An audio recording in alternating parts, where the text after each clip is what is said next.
बीच में लिंक हट गया था। तुम लोग कहां तक? To Bajirao two tried one last time to fight. ठीक है? Yes sir. हाँ, Bajirao two tried one last time to fight but failed. Bajirao too tried one last time to fight British but failed. ठीक है? Yes sir. हाँ, बाजीराव द्वितीय ने अंग्रेजों से लड़ने के लिए अंतिम प्रयास किया। बाजीराव द्वितीय ने अंग्रेजों से लड़ने के लिए अंतिम प्रयास किया, परंतु असफल रहा। ठीक है?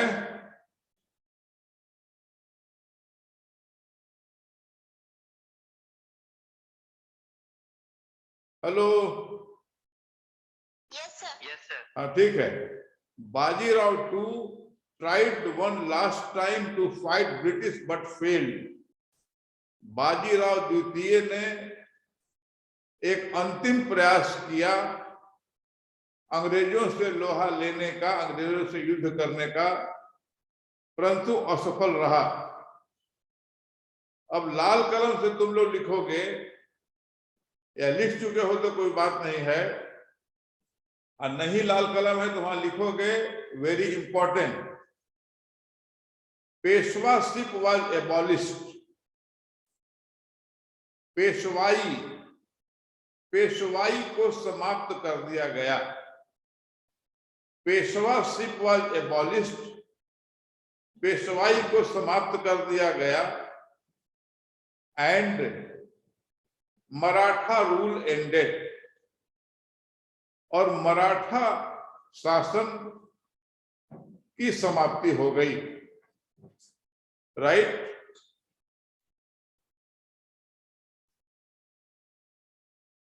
बस? Yes sir.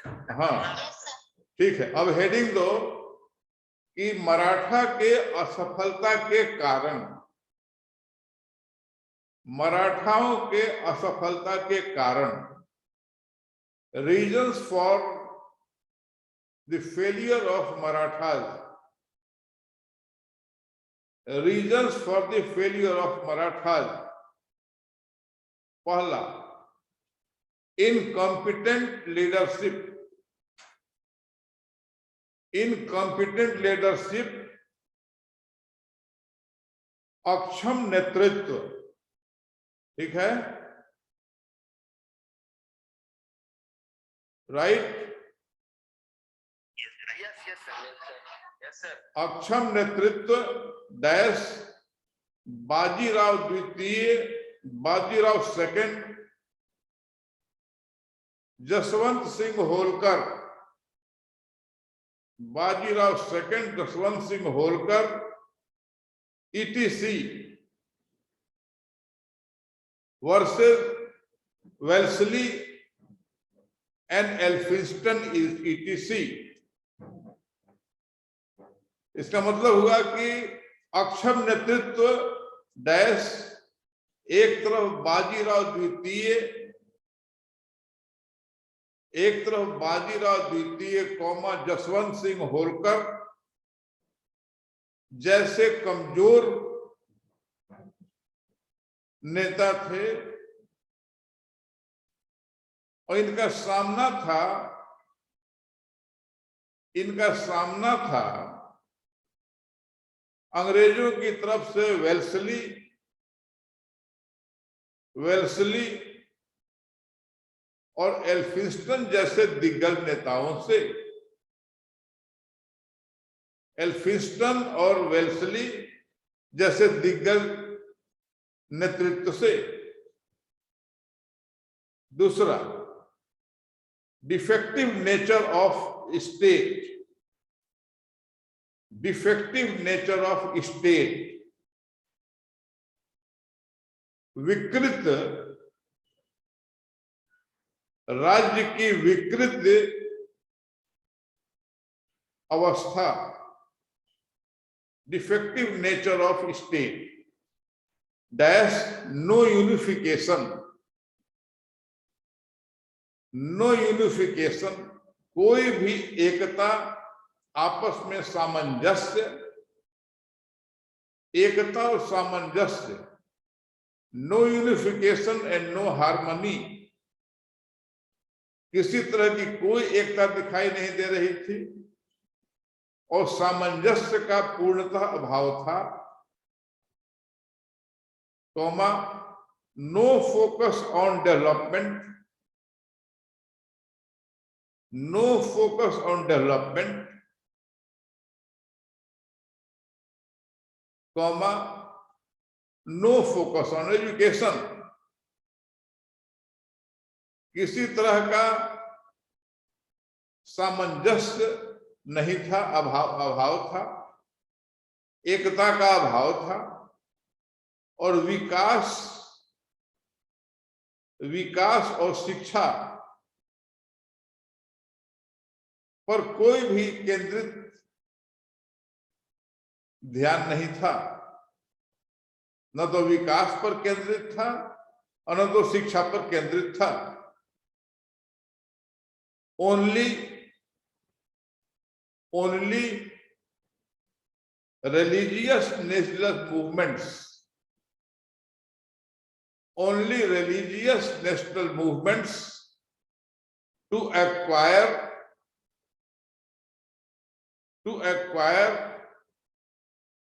territories and power, only, मतलब उसमें होता क्या था तब? विकास पर ध्यान था ही नहीं, सामंजस्य था ही नहीं, एजुकेशन पर ध्यान था ही नहीं, तो आखिर हो क्या रहा था? In those days there was no focus either on development, no focus on education, no focus on unity or unification, and no harmony. Actually, what was going on? They were doing nothing. Then what were doing? वो लोग कुछ कर ही नहीं रहे थे, तो आखिर कर क्या रहे थे? They were engaged only in religious national movements to acquire territories and power. वो कुछ नहीं कर रहे थे, विकास केंद्रित कोई काम नहीं हो रहा था, एजुकेशन केंद्रित कोई काम नहीं हो रहा था, आपस के सामंजस्य पर कोई ध्यान नहीं था, यूनिटी का कोई दूर दूर तक कोई बात नहीं थी। वो लोग केवल राष्ट्रीय धार्मिक आंदोलन चल रहे थे या चलाए जा रहे थे। उन दिनों केवल रिलीजियस नेशनल मूवमेंट चलाया जा रहा था, जिसकी चर्चा हम लोग अलग करेंगे। We will deal this religious movement in another chapter. But in nutshell, they were doing only, rather not doing, they were engaged. They were self-engaged. They kept themselves engaged only in religious movements. उन लोगों ने अपने को केवल केंद्रित रखा था धार्मिक आंदोलन तक। हम उसको रिलीजियस नेशनल मूवमेंट्स नहीं मानते। I don't give them religious national movement because the concept of nation, in my view, was not developed in those days. मैं उन धार्मिक आंदोलनों को रिलीजियस नेशनल मूवमेंट्स मानने से परहेज करता हूं, इसलिए कि राष्ट्रीयता की कोई अगर बात होती तो सबसे पहले सामंजस्य अपनाया जाता, यूनिफिकेशन अपनाया जाता। ये तो कुछ था ही नहीं। तो वो था काहे के लिए?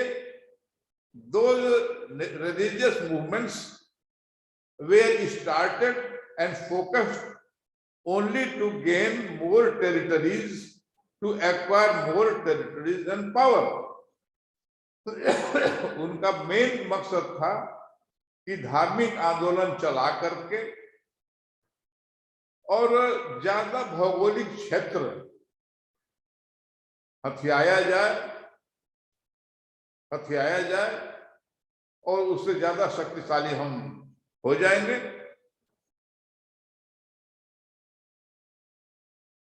Next, loose political setup,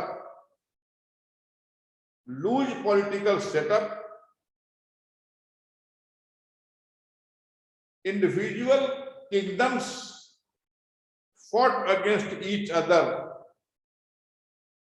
Loose political setup, individual kingdoms fought against each other, and they were busy in carving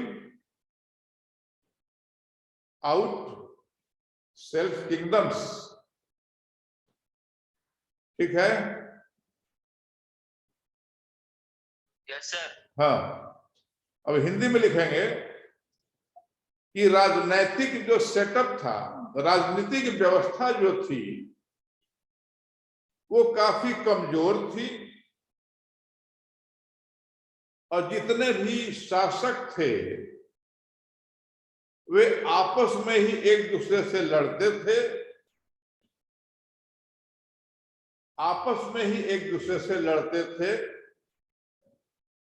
और उनका मुख्य उद्देश्य रहता था कि दूसरे के क्षेत्रों का अतिक्रमण करके अपने राज्य की सीमाओं को बढ़ाया जाए। Fourth, next, inferior military setup in comparison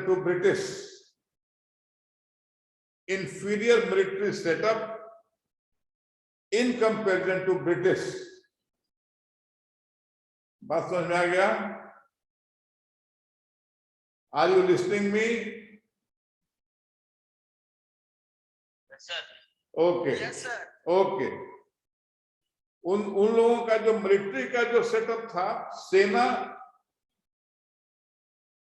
का जो तंत्र था, सिस्टम था, वो बहुत ही कमजोर था। अंग्रेजों के सैन्य ताकत के सामने ये काफी कमजोर थे। नेक्स्ट, poor economic stability,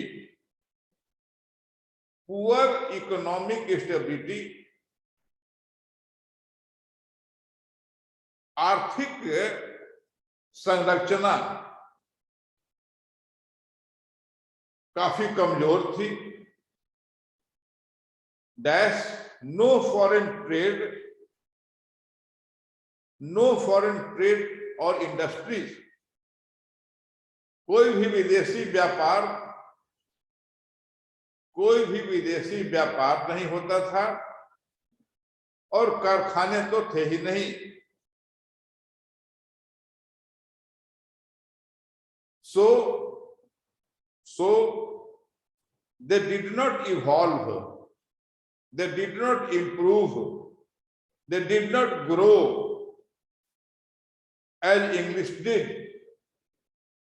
कारखानों का अभाव था, कोई विदेशी व्यापार था ही नहीं, तो उसके कारण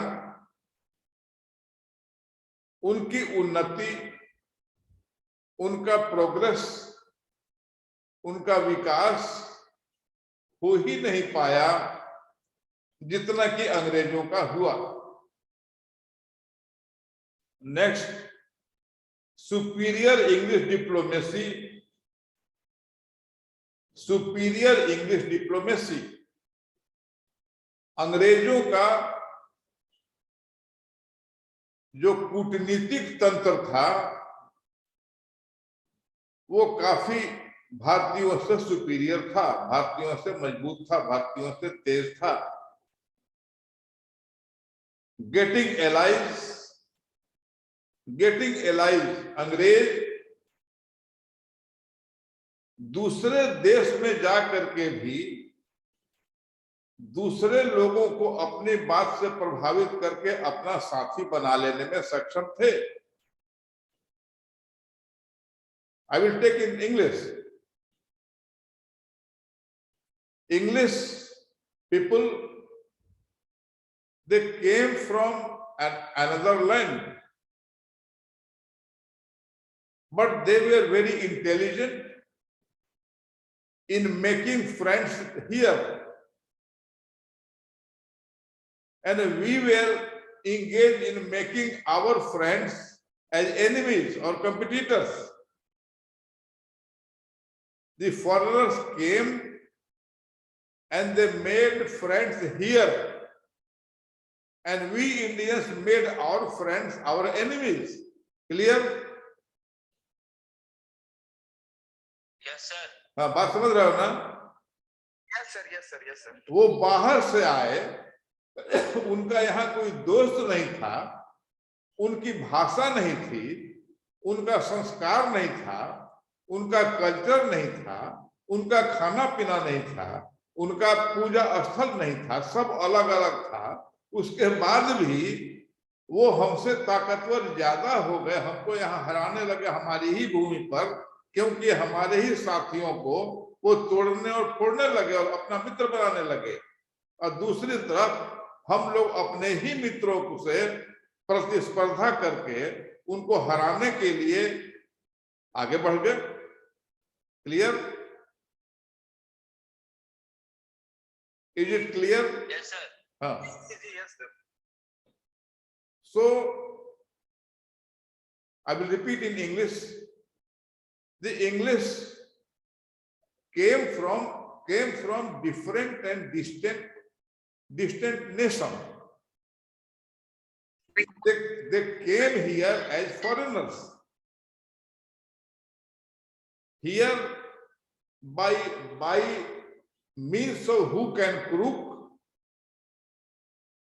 here by means of hook and crook or divide and rule policy, they became successful in making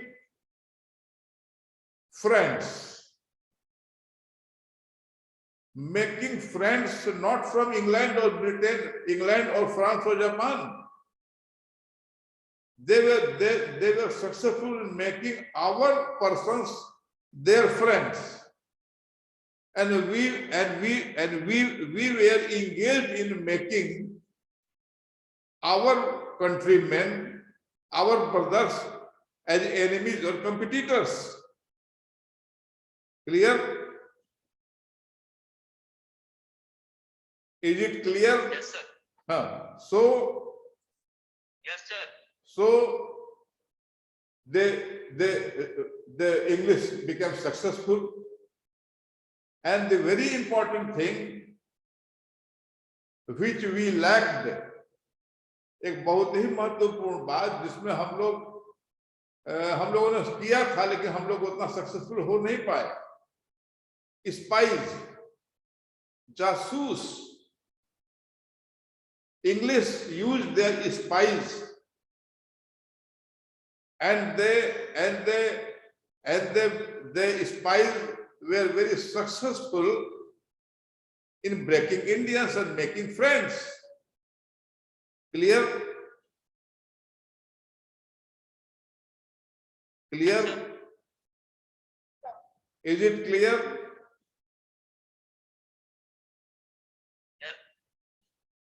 okay. Use of spy, अंग्रेजों ने अपने जासूसों को लगाया, उनका जासूसी तंत्र इतना मजबूत था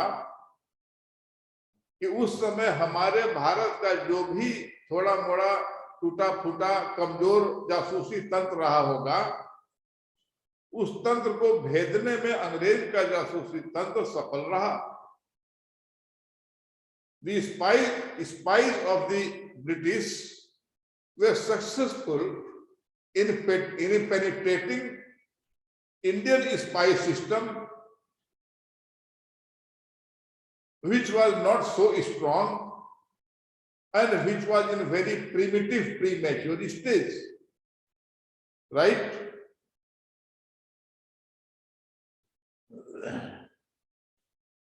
And lastly, the progressive English outlook,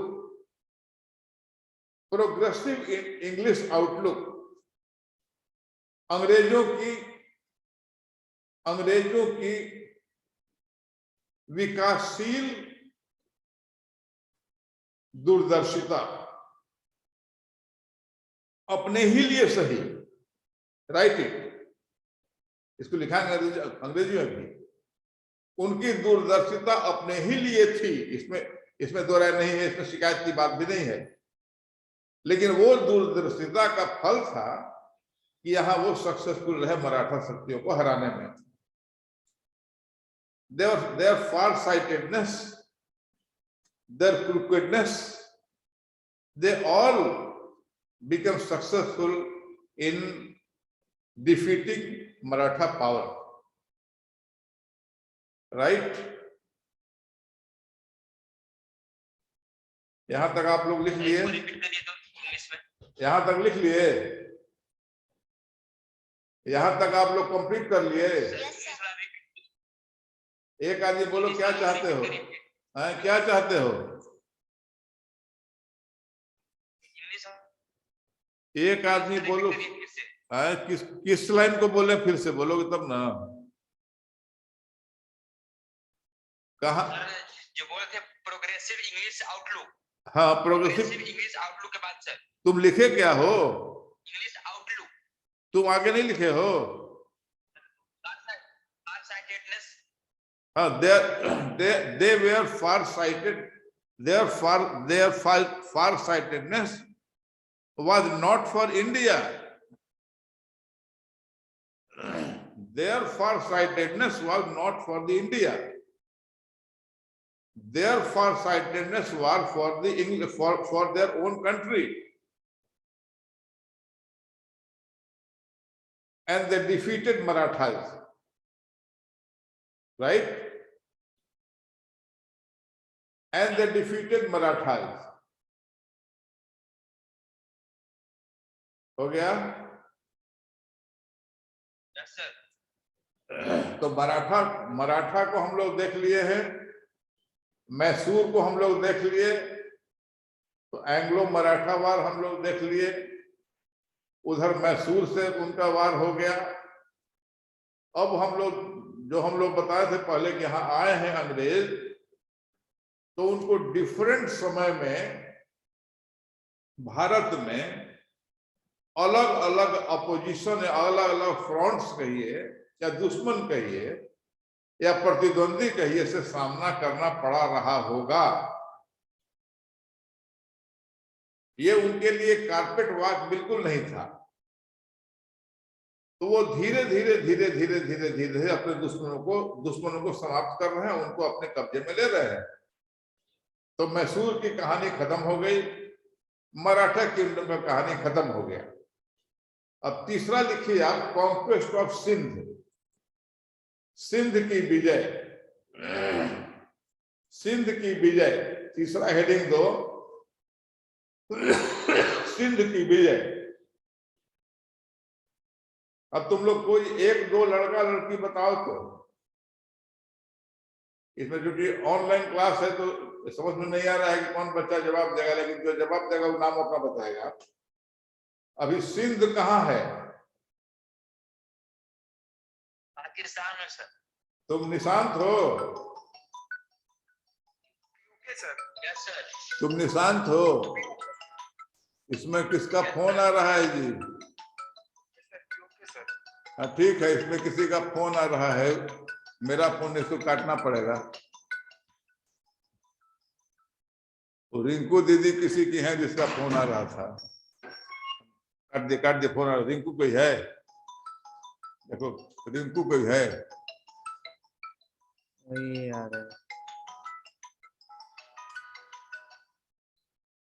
बोल देते हैं। हेलो एक क्लास हो रहा है, तुम रखो फोन, फोन मत करना। उसका सिस्टम हटाना पड़ेगा। सब हट गया। नहीं सर आ गया।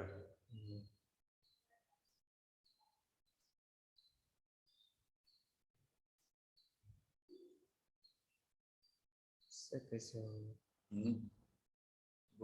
हेलो नहीं सर आवाज नहीं है। बोला बबुआ को बुलाओ, ठीक करेगा। कर देते हैं रिज्वाइन। आजा रविकांत का आ गया। इसीलिए तो बोलते हैं सर को कि सर ऑपरेशन करवाइए। आए क्या करा? क्या करा निशान?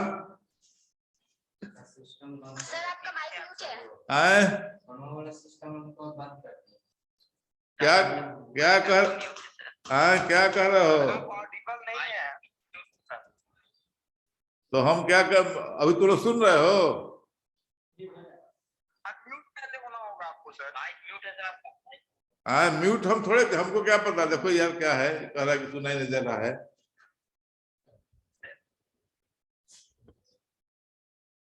सर अगर आप सुन पा रहे हैं तो सर आप अनम्यूट होंगे पहले, तभी आपका आवाज आ पाएगा सर हम लोग तक। क्या हम लोग नहीं सुन पा रहे हैं सर आपकी आवाज। लोग बता नहीं सुन पा रहा है। सुनो बात करो।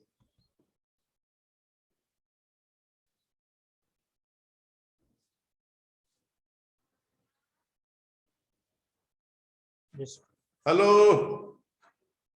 जी जी जी सर। सब यस सर। सब कुछ सुन रहा है मेरी बात? Yes sir.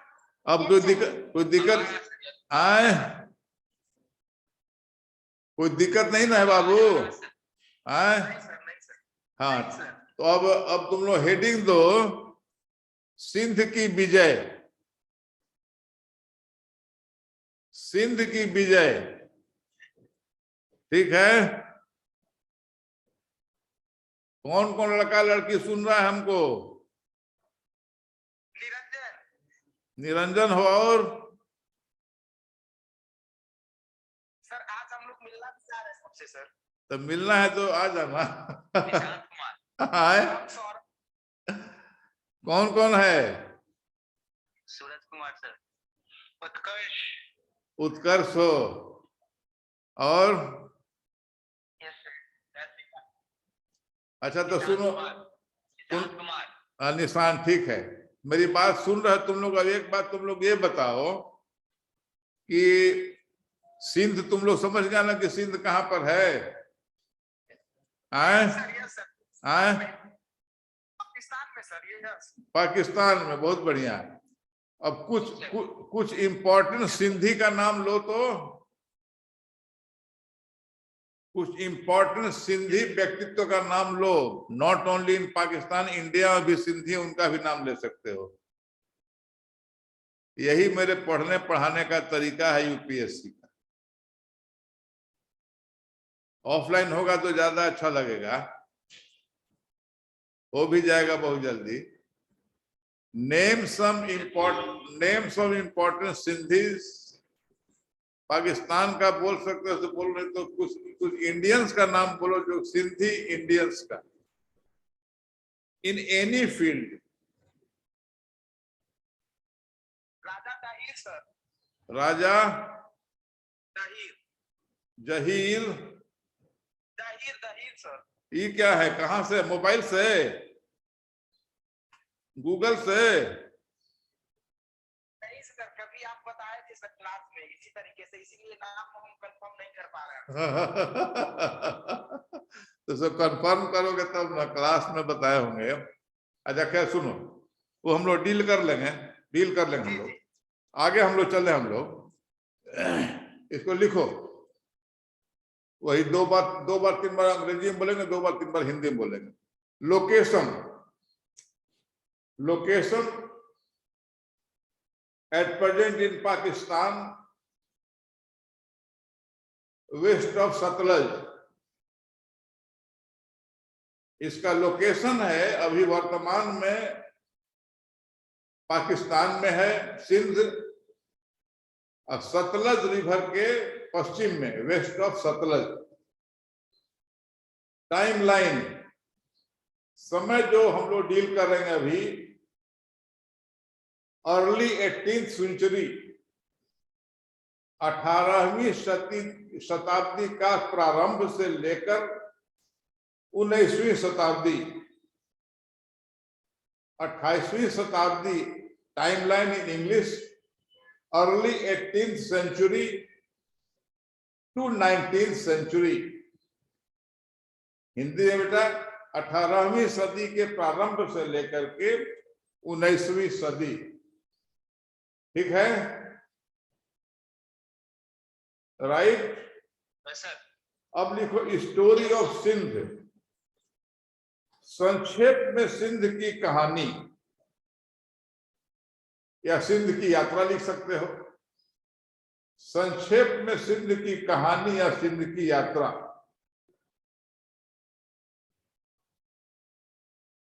(1750)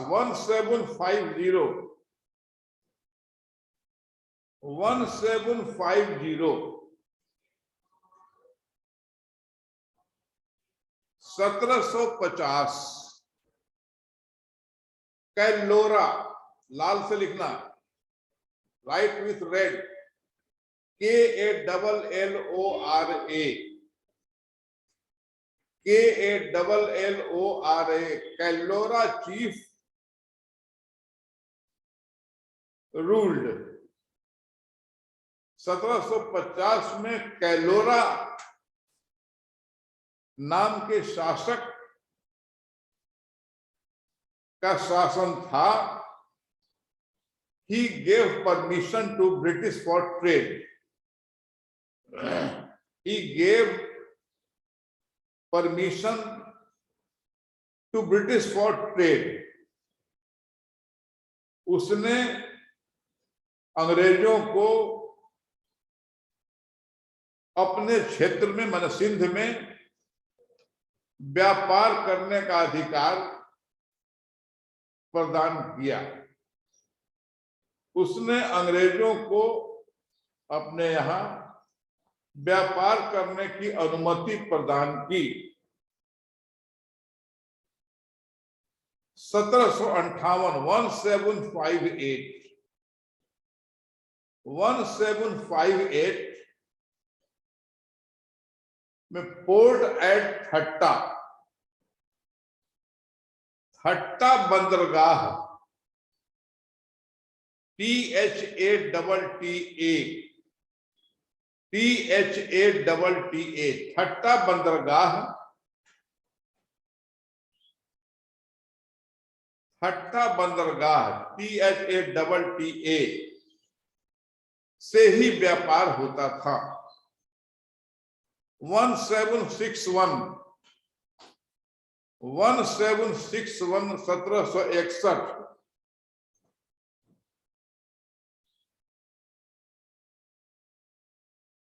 Ghulam Shah,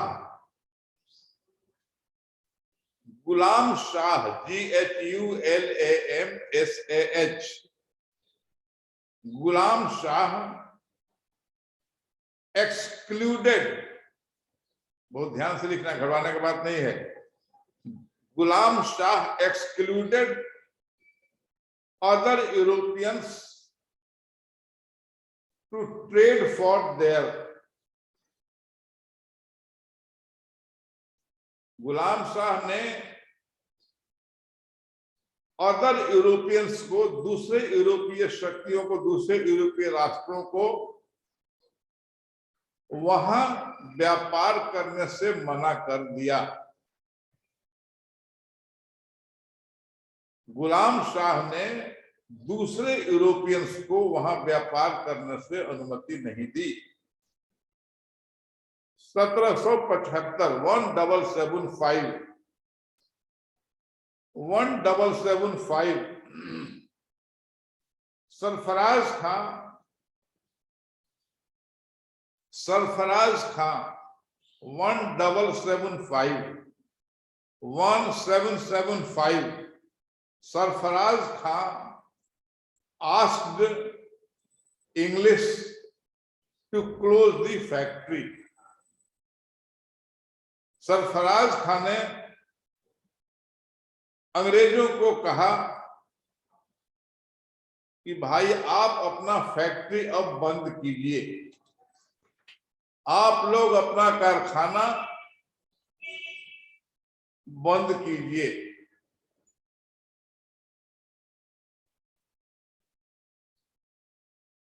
Now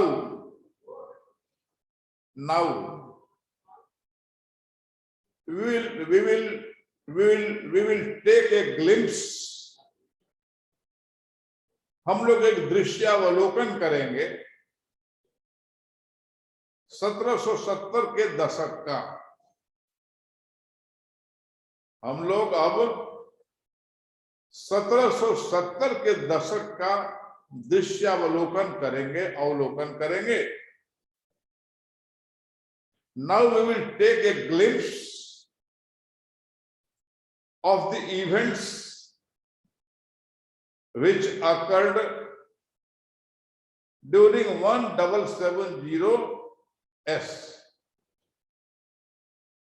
1770s, एक दशक 10 years का हम लोग अब लेखा जोखा करेंगे।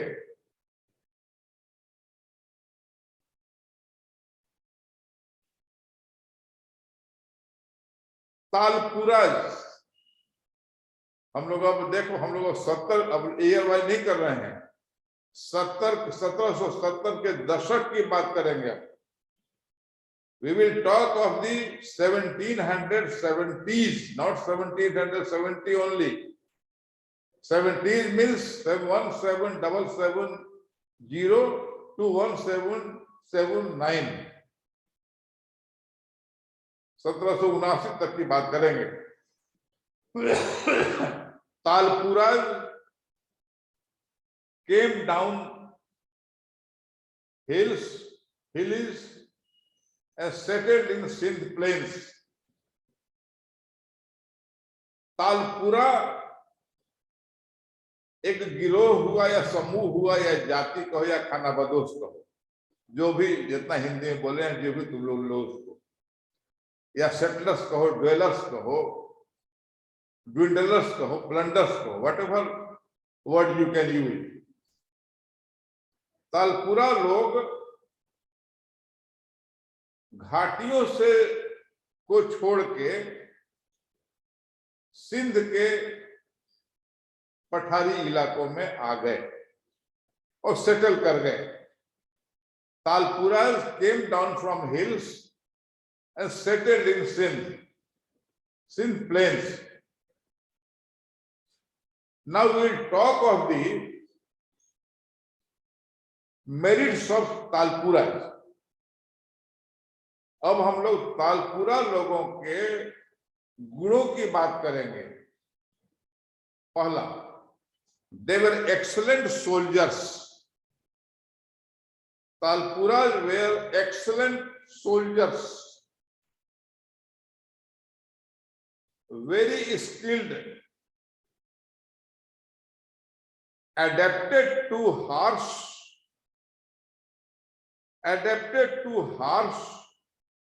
terrain warfare। बहुत इंपॉर्टेंट है ये, घबराना नहीं। तालपुराज वेयर एक्सलेंट सोल्जर्स। तालपुरा लोग जो थे, ये बहुत ही अव्वल दर्जे के उत्कृष्ट सैनिक थे। पहला लाइन ये लिखो, ये उत्कृष्ट सैनिक थे। दूसरा, चतुर थे, यानी इंटेलिजेंट थे। और चूंकि ये पहाड़ियों से आए थे,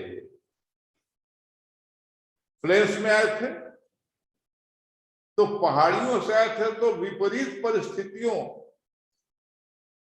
में लड़ने में ये सक्षम थे, अपने को उस अनुसार ढाल लेते थे। क्योंकि ये पहाड़ियों से आए थे तो they were very adaptive to the harsh conditions of the geographical terrains. पहाड़ियों से आने के बाद चूंकि ये समतल भूमि पर अपने को सेटल कर लिए थे तो उनकी क्षमता क्या थी? पहली क्षमता थी कि बहुत ही उत्कृष्ट तरीके के सैनिक थे, काफी चतुर थे